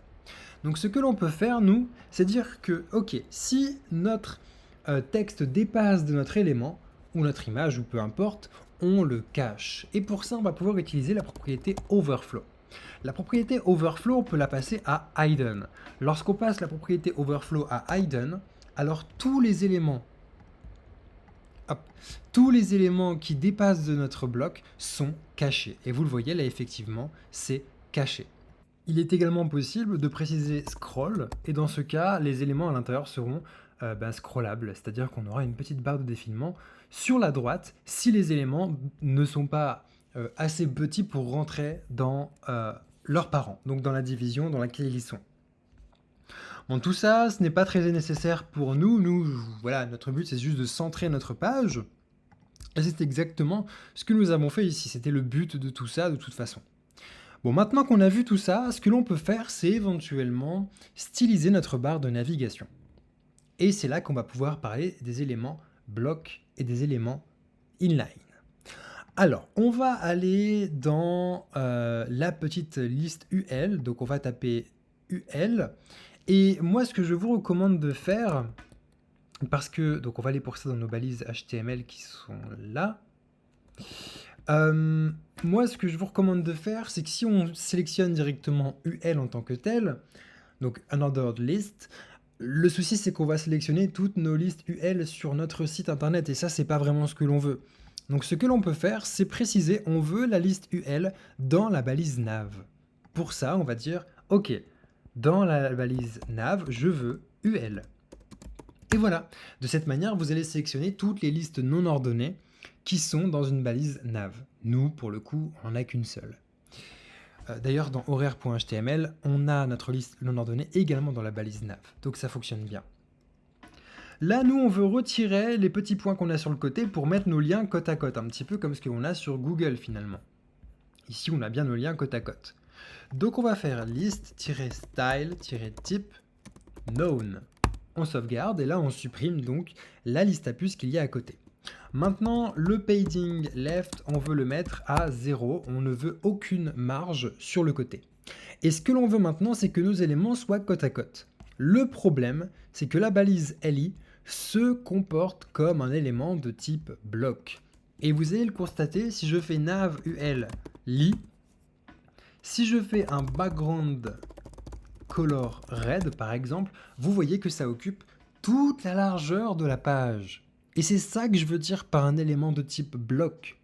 C'est que comme il occupe toute la largeur de la page, alors notre élément fait en sorte que les éléments juste en dessous aient un retour à la ligne. Et c'est ça le problème. D'ailleurs, je vais le mettre en blue plutôt. Comme vous pouvez le voir, chaque élément prend toute la largeur de la page, donc comme il prend toute la largeur de la page, il ne laisse pas assez de place pour les éléments en dessous. Ce que l'on peut faire, c'est donc faire un display. Donc la propriété display va nous permettre de modifier le comportement par défaut de notre élément. Par défaut, ici la balise li est un élément de type bloc, et bien on peut en faire un élément de type inline. Si je fais display inline, vous allez voir que là, mes éléments sont côte à côte.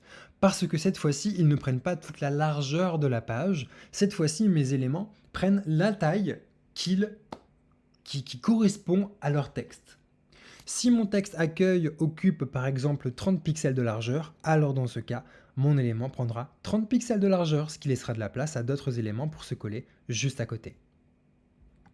Donc voilà la différence entre inline et entre bloc.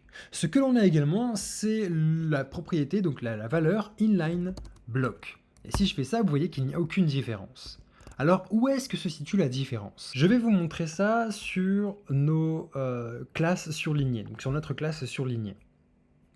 Ici, si par exemple, vu que nous sommes sur un élément de type inline, je fais un height de 50 pixels. Si je sauvegarde, comme vous pouvez le constater, ici, ça n'a rien changé.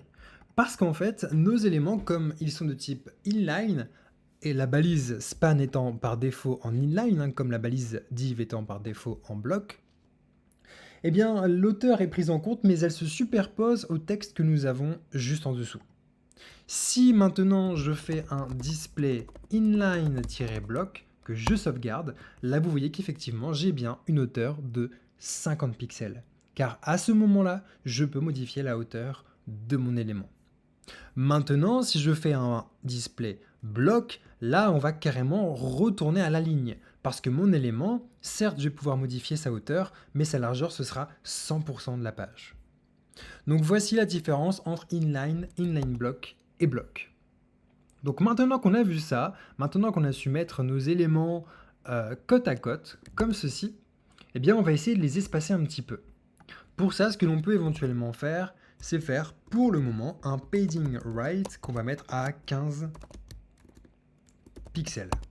Et comme ça, au moins, on a les éléments de notre menu qui sont côte à côte avec un espace entre les deux. Et on peut ainsi changer de page sans problème. Donc là, maintenant qu'on a fait tout ça, c'est très bien.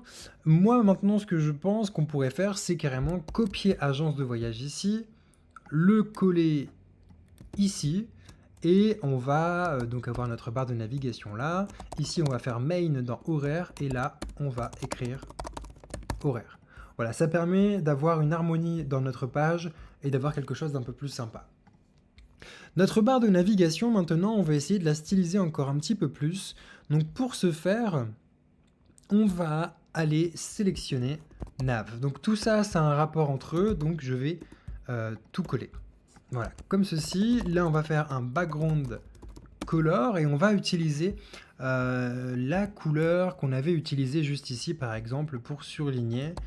Ça pourrait être plus ou moins sympa, ou alors on pourrait changer carrément et prendre une autre couleur. Donc pour ça, je vais aller dans Google, je vais taper flat color, par exemple. Et on va prendre une couleur, par exemple, une couleur orange, tiens. Ça va changer un peu. Donc on colle. Ok, maintenant on va faire, pour nos liens, on va les modifier juste ici. Et on va... On va laisser les liens sur notre site en rouge. Si on rajoutera ainsi des liens sur notre site, ils seront en rouge. Mais pour notre menu, on va changer un peu. Ce que l'on va faire, c'est que dans nav, on va dire, ok, nav A.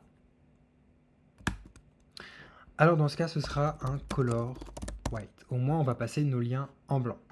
Là maintenant, on voit qu'on a une petite marge. Donc si on fait inspecter, et c'est comme ça que je vous recommande de faire, hein, c'est comme ça que vous allez plus facilement voir d'où viennent vos marges, on voit que c'est la liste UL qui rajoute une marge au-dessus. Dans ce cas, dans UL, on va pouvoir faire un margin top de 0. Et là, au moins, c'est corrigé. Maintenant, dans nav, on va faire un padding partout de 15 pixels. Ou alors de... Ouais, bon, de 9 pixels, ce sera un peu moins grand. Ok, de 9 pixels, c'est quand même très grand. Donc, on va peut-être changer un peu. Padding 5 pixels. Ouais. Là, le souci qu'on a, c'est par rapport à la liste non ordonnée. Donc, on va faire margin 0, 0, 0, 0.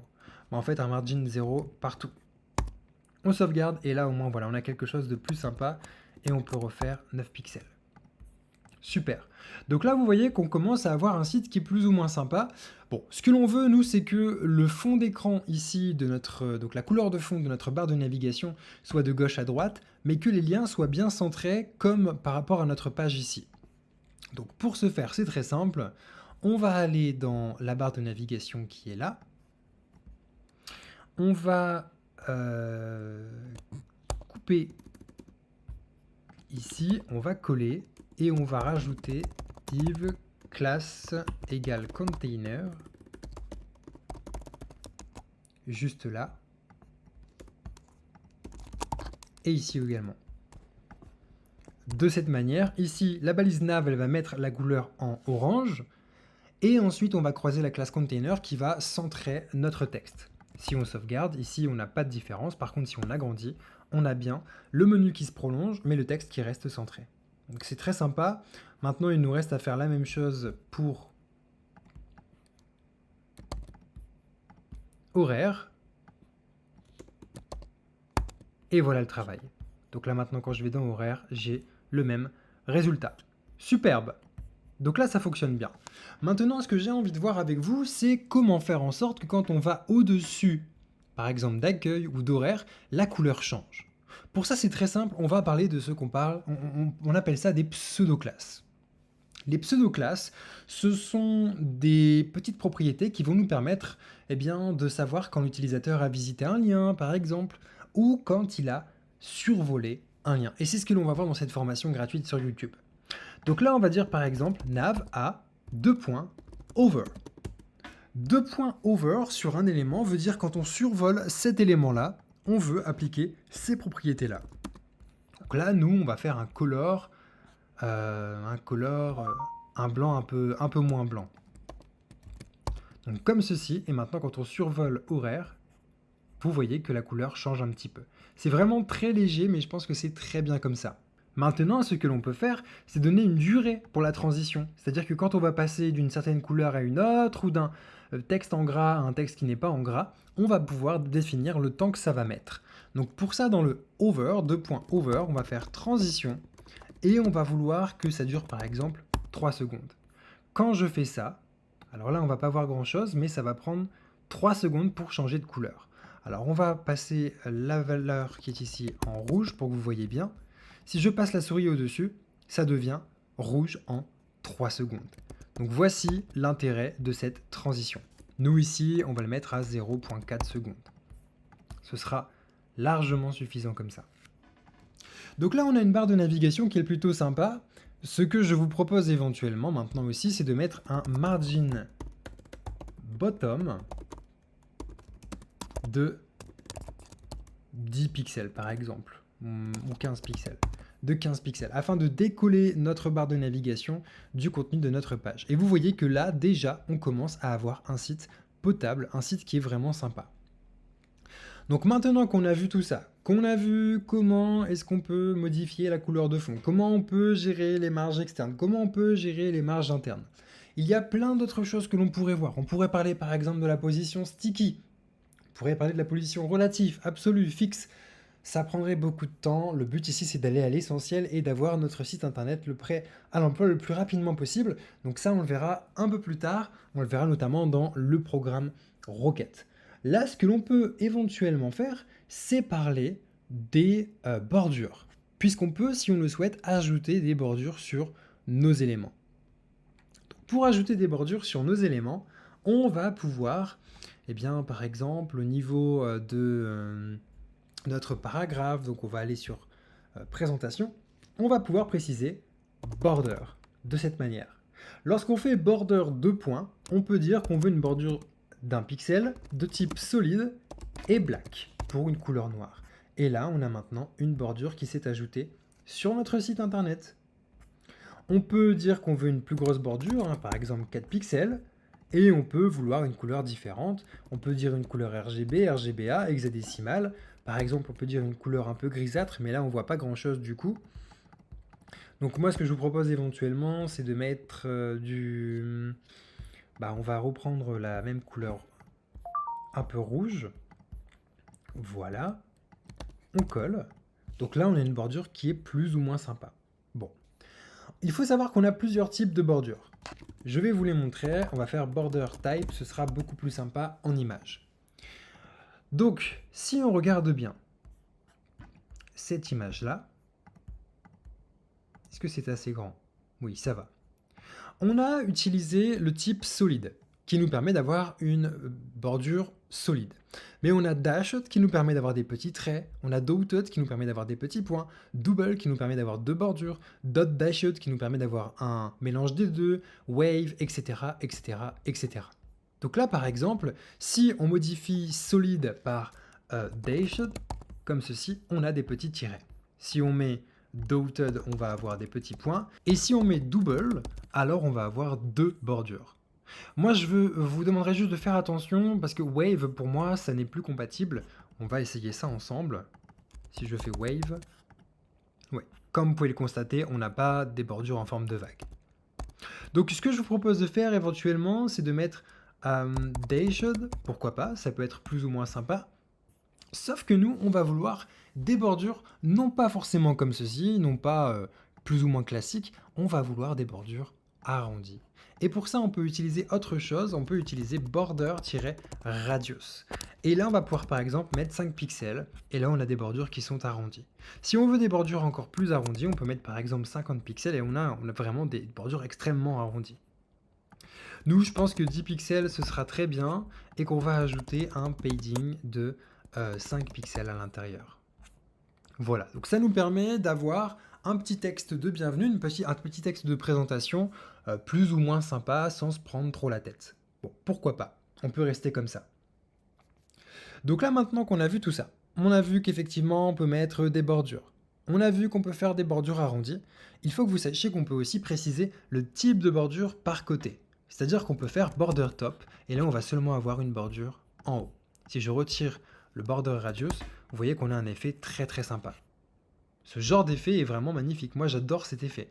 Là par exemple, on peut laisser comme ça, et puis on peut dire qu'en haut ce sera 30 pixels, pourquoi pas, suivi de 0, 5 pixels en bas et 0 à gauche. Et donc quand on fait comme ça, on a une belle limitation. Alors là c'est peut-être un peu trop, 10 pixels, pas assez. 19, c'est trop. Non, on va faire 15. Voilà. Et donc là, vous voyez qu'on a une belle démarcation et c'est vraiment aussi simple que ça. Il suffit d'utiliser border top suivi de la taille de votre bordure, son type et sa couleur. Et on peut ainsi faire aussi un border right avec un autre type de bordure, un border bottom, un border left, etc. Donc maintenant qu'on a vu tout ça, je pense qu'on peut enfin attaquer quelque chose qui est un petit peu plus délicat. Ce qui est un petit peu plus délicat, c'est le fait de commencer à faire des designs. Des designs, c'est-à-dire en agençant, par exemple, l'image qui est à gauche avec du texte, comme ici, celui-ci là, à droite. Comment est-ce qu'on peut faire ça? Eh bien, il y a des façons très simples de faire ça, notamment avec Flexbox et les grilles CSS que nous verrons dans le prochain épisode. Mais il y a une façon un peu plus archaïque, un peu plus ancienne que vous devez de connaître également en tant que développeur web. Cette manière de faire, c'est la manière de faire avec les éléments flottants. On va par exemple pouvoir dire, bah oui, effectivement, je veux que mon élément soit à droite, je veux que mon élément soit à gauche. Voici comment est-ce qu'on va faire. On va dire par exemple que on a notre image qui est mise avant notre présentation. Donc on va aller cibler notre image et pour ça je pense que ce qu'on va faire c'est qu'on va faire un ID, on va l'appeler présentation ou alors juste comment on pourrait l'appeler notre image ouais bon présentation, je sais pas trop comment on pourrait l'appeler. Bon, on va l'appeler accueil. C'est pas terrible, je suis d'accord avec vous, mais bon, c'est juste pour l'exemple. Et donc là, on va dire que, voilà, dans l'ID accueil, je vais faire un float left. Mon image va donc être collée à gauche. Si je fais ça, vous voyez maintenant que mon texte à droite vient se coller à mon image. Alors ce que l'on peut faire, c'est jouer avec les éléments pour faire en sorte d'ajouter une petite marge. Donc par exemple dans présentation, on peut faire un margin left de 50 pixels. Pourquoi pas? Donc là, ça va bien décoller notre image. Alors le souci, c'est qu'effectivement, il faut qu'on ait la taille de notre image. La taille de notre image, moi, je l'avais donné une image avec une taille de 300 pixels de largeur, donc je peux faire 350. Donc si je fais 350, ici j'ai bien une marge de 50 pixels de largeur. Ce fait d'utiliser les flottants, c'est sympa, mais c'est archaïque. Je vous le dis tout de suite, maintenant on n'utilise plus vraiment cette façon de faire, parce que comme vous voyez, c'est un peu compliqué, on doit prendre en compte la taille de l'image pour pouvoir gérer la marge externe, etc. C'est pas terrible. Mais c'est une manière de faire qui nous permet de mettre nos éléments côte à côte. Une autre manière de faire, c'est plutôt directement d'utiliser des types inline block. Donc on peut dire que notre image sera en inline block, comme ceci. Et on peut maintenant dire qu'ici, ce sera également en inline block. Donc si je vais dans... on va sélectionner main directement, hein. Donc là, ici, je sauvegarde tout ça, donc on a bien notre élément qui est là. Ici, vous voyez qu'il était un peu plus à côté parce qu'on avait mis 350 pixels de largeur, enfin de marge à gauche. Mais donc si je vais dans main, puisque je ne vais pas sélectionner uniquement présentation, mais je vais sélectionner aussi tout ce qu'on va mettre à côté, donc on va directement cibler main. Dans main, je vais mettre également un display inline block, comme ceci. Maintenant qu'on a mis un display inline block là et un display inline block là, le souci qu'on va avoir, c'est que nos éléments, eh bien, ils ne sont toujours pas côte à côte. Ils ne sont toujours pas côte à côte parce que mon texte ici prend 100% de la largeur. Si j'avais un texte qui serait un petit peu plus petit, par exemple si j'avais juste bienvenue, bah là ce serait différent, il serait à côté de mon image. Mais comme mon texte est très très grand, alors dans ce cas, la taille de mon élément va prendre 100% de la largeur de ma page. Donc pour ce faire, je vais pouvoir dire que dans présentation, ma largeur sera de maximum 50% de la largeur de ma page. Et donc là, on voit que ça prend bien que 50% de la largeur de ma page. Maintenant qu'on a fait ça pour présentation, ce qu'on va faire, c'est qu'on va plutôt le faire dans main. Parce que main, ici, si je fais un background color blue, vous voyez qu'ici, ça prend 100% de la largeur de la page. Et si dans présentation, je fais un width de 50%, ça prend toujours 100% de la largeur de ma page. Donc, ce que je vais faire, c'est que je vais ici mettre un width à 50%. Et donc là, maintenant, on a bien mon paragraphe qui est à côté de mon image. Donc, ce que l'on peut également faire, c'est que ici, dans mon image, moi, je vais supprimer mon width. Et je vais... donc l'image maintenant est absolument immense, hein, ce qui fait qu'on a le texte qui est juste là. Et je vais maintenant aller dans Design, aller dans Accueil et faire un width de 50% également. Donc là, on a notre image qui fait 50%, on a notre paragraphe qui fait également 50%, et pour autant, ils ne sont pas côte à côte. Pourquoi? Eh bien parce qu'en fait, on a une petite marge entre les deux. Si on regarde bien, ici, on a 4 pixels de bordure, notamment pour le haut. Mais on a des petites marges entre chacun de nos éléments qui fait qu'en fait, on est sur 50,5%. Si par exemple, ici, je passe à 49%, on voit que maintenant, nos éléments sont bien côte à côte. Et c'est pour ça que je vous le dis. D'ailleurs, regardez, quand on passe la souris au-dessus, vous voyez qu'ici, il y a un petit trait bleu à la droite de mon image. Pour autant, vous êtes d'accord avec moi, nous, on n'a pas mis de marge par défaut. Mais c'est le problème du fait que, justement, on utilise cette ancienne façon de faire avec le display inline block. C'est ce qui se passe lorsqu'on utilise cette façon de faire. Lorsqu'on n'utilise pas les grilles, lorsqu'on n'utilise pas Flexbox, on est limité, on ne peut pas faire grand-chose et c'est vraiment le maximum que l'on puisse faire à notre niveau pour le moment. Donc voici en tout cas à quoi ressemble notre site pour le moment. Vous voyez que depuis l'épisode 2, finalement, il a déjà une tête beaucoup plus sympa. Le CSS, c'est tout ça. Le CSS, c'est tout ce qui nous permet de donner du style à nos éléments, de faire en sorte que ce soit plus sympa à regarder. Et c'est ce qui fait également que du coup, notre site aura du succès ou non. Voilà donc tout ce que je voulais vous montrer sur cette introduction au CSS. Dans le prochain épisode, nous allons voir comment est-ce qu'on peut reproduire cette présentation avec l'image à gauche, le texte à droite, mais de manière beaucoup plus simple grâce aux grilles et grâce à Flexbox. On pourra aussi faire en sorte que notre texte à droite soit centré par rapport à l'image à gauche. Bref, on va faire quelque chose de beaucoup plus sympa et bien plus encore. Tout ça, je vous le montre dans le prochain épisode. D'ici là, amusez-vous bien. Allez voir également sur programmerocket.com si les inscriptions sont encore ouvertes, s'il y a encore des places, puisque c'est un programme qui dure 10 mois et qui va vous permettre d'apprendre absolument tout ce qu'il faut, pas juste le HTML et le CSS, pour devenir un vrai développeur web, pour créer ensuite votre propre startup ou être recruté en CDI dans une entreprise, par exemple dans celle que vous avez toujours souhaité intégrer. Si vous voulez faire une reconversion, c'est vraiment ce qu'il vous faut. C'est mon école, c'est l'école de Believe Me. C'est une école qui a été utilisée par beaucoup d'étudiants qui sont maintenant de vrais développeurs professionnels en poste. Je vous invite à aller voir tout ça. Nous, on se retrouve dans le prochain épisode. Allez, amusez-vous bien et on se retrouve dans l'épisode numéro 4.